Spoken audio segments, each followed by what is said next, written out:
Hello, hello mga friendship. Ayan. Meron na po kami na ito po yung mga mushroom na nakuha namin sa forest. Ayan. Ito po ay Pfifferling sa German. Di ko alam sa English. At ayun, yun, ang laki niya, 'di ba? Tingnan niyo sa kamay ko.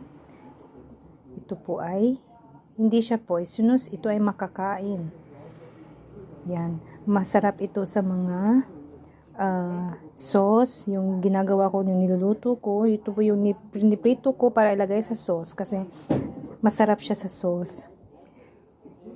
Meron siyang sariling lasa. Yan, ang dami niya mga friendship. Ayan. So, puno na naman ang ating basket. Ayan. So, libreng ulam na naman.